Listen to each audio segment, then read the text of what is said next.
انہوں نے ان صحابہ کرام کو شہید کیا اور بڑے دردناک طریقے سے اذیتیں دیتے ہوئے آنکھوں میں لوہے کی گرم سلائیاں آگ میں گرم کر کے لگائیں اور اس کے بعد ایک ایک عضو کاٹا اور اس طرح شہید کیا۔ چنانچہ اس پر جو انہوں نے تیاری کی، ایک بہت بڑا لشکر 10,000 کا لے کر وہ مدینہ منورہ پر حملہ آور ہو رہے تھے، اور مدینہ کی ٹوٹل آبادی 2-2,500 اس وقت تھی، اور یہ 10,000 کا لشکر۔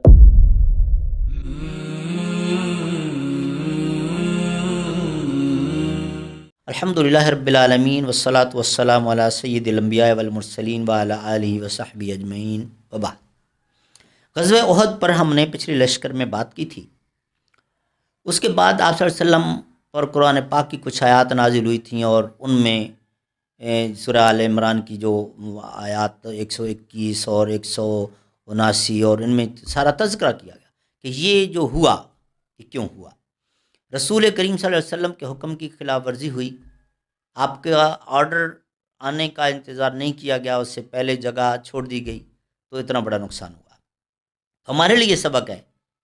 کہ رسول کریم صلی اللہ علیہ وسلم کے فرمان سے اگر ہم ادھر ادھر ہوئے تو ہم بھی بڑی سے بڑی آزمائش میں اور تکلیف میں آ سکتے ہیں، اور آج جو ہمارا حال ہے وہ اسی بنیاد پر ہے۔ بہرحال اس کے بعد جو واقعات ہیں ان میں 2-3 کا میں ذکر کروں گا کہ دشمن کس کس طرح نقصان پہنچاتا رہا۔ ایک واقعہ جس کو واقعہ رجی کہتے ہیں، بنو لحیان قبیلے کے کچھ لوگ آئے اور کہنے لگے، چند دن مدینہ میں اسٹے کیا اور کہا جی کہ ہم مسلمان ہو گئے ہیں لیکن یہاں کی کلائمیٹ ہمیں سوٹ نہیں کر رہی، واپس جانا چاہتے ہیں، اب ہمیں اپنی طرف سے ٹیچر دے دیجیے جو ہمیں تعلیم دیں۔ آپ صلی اللہ علیہ وسلم نے 10 صحابہ کرام دیے، ان میں حضرت خبیب بھی تھے۔ جب دیکھا کہ آپ صلی اللہ علیہ وسلم اعتماد کر رہے ہیں اور ٹیچر بھیج رہے ہیں، تو پھر دوسرا وفد آ گیا کہ جی ہمارے سارے قبائل مسلمان ہو گئے، اور ٹیچرز دی دی۔ آپ صلی اللہ علیہ وسلم نے مزید 70 صحابہ کرام بھیج دیے، مگر ان ظالموں نے دھوکہ کیا،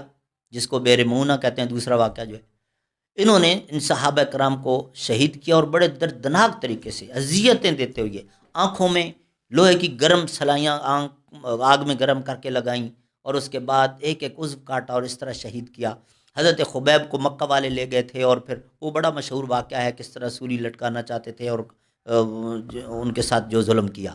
بہرحال ایک واقعہ یہ 2 واقعات یہ ہوئے بیر رجی معونہ کا اور رجی کا، کہ دشمن نے کس طرح آپ صلی اللہ علیہ وسلم کے ان ساتھیوں کے ساتھ ظلم کیا۔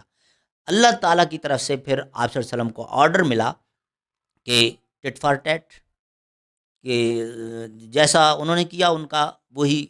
علاج کیا جائے۔ چنانچہ آپ صلی اللہ علیہ وسلم نے پھر علاقے کا آپریشن کیا تھا، اور جو لوگ پکڑے گئے تھے مجرم، ان کو اللہ تعالیٰ کے حکم کے مطابق پھر سزا بھی دی گئی تھی۔ تو اس کے بعد وہ جو 2 قبیلے باقی بچے تھے یہودیوں کے، بنو نذیر اور بنو قریظہ۔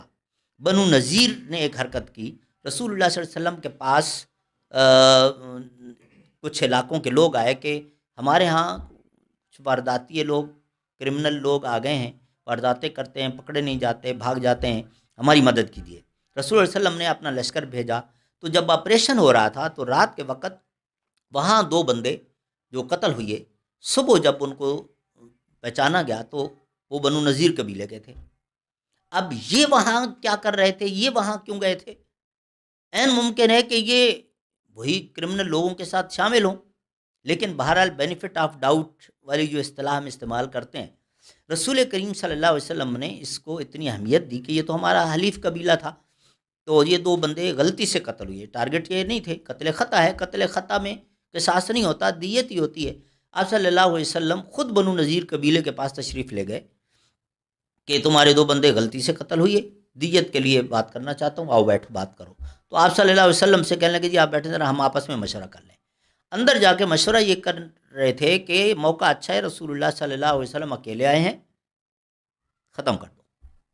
اب دیکھیے یہ ان کی خصلت ہے، یہ ان کی نیچر ہے یہودیوں کی۔ رسول اللہ علیہ وسلم نے تو وہ بندے نہیں مارے تھے، نہ آپ کے آرڈر پہ مارے گئے تھے، اور تھا بھی قتل خطا، دیت ہی ہو سکتی تھی، قصاص تو ہو ہی نہیں سکتا تھا۔ تو رسول اللہ کو کیوں وہ شہید کرنا چاہتے تھے؟ معاذ اللہ اسلام دشمنی۔ تو آپ صلی اللہ علیہ وسلم پر اللہ تعالیٰ کی طرف سے وحی آ گئی کہ یہ آپ کو یہاں بٹھا کر آپ کے قتل کا پلان کر رہے ہیں، فی الفور آپ یہاں سے موو کیجیے۔ رسول اللہ صلی اللہ علیہ وسلم وہاں سے واپس تشریف لے آئے، اور آپ صلی اللہ علیہ وسلم نے صحابہ کرام کو جمع کیا مسجد نبوی میں، صورتحال بتائی، اور اس کے بعد جو فیصلہ کیا آپ صلی اللہ علیہ وسلم نے کہ بنو نذیر پر بھی آپ ٹرسٹ نہیں کر سکتے، انہوں نے غداری کر دی، اور ان کے دل کے اندر یہ بغض بھرا ہوا ہے کہ یہ خود رسول کو ہی شہید کرنا چاہتے ہیں، تو ان کا بھی اسلحہ وغیرہ ضبط کر کے ان کو مدینہ منورہ سے ڈپورٹ کر دیا گیا۔ اور اس کے بعد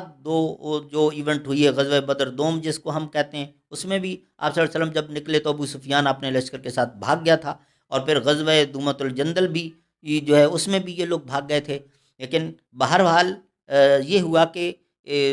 آپ صلی اللہ علیہ وسلم نے جب بنو نذیر قبیلے کو جہاں سے ڈپورٹ کیا تو پھر ان لوگوں نے وہ جو بنو قینقاع پہلے نکالے گئے تھے ان کے ساتھ جا کے ملاقات کی، پھر پلان کیا، پورا ایک ڈیلیگیشن ترتیب دیا،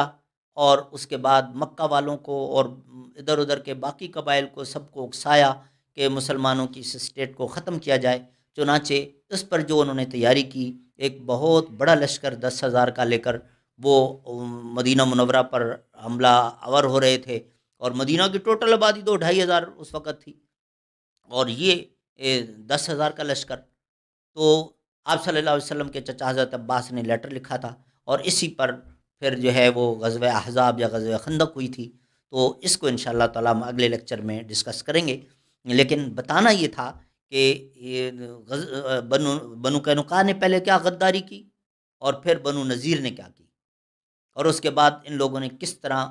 مسلمانوں کو نقصان پہنچانے کی کوشش کی۔ یہ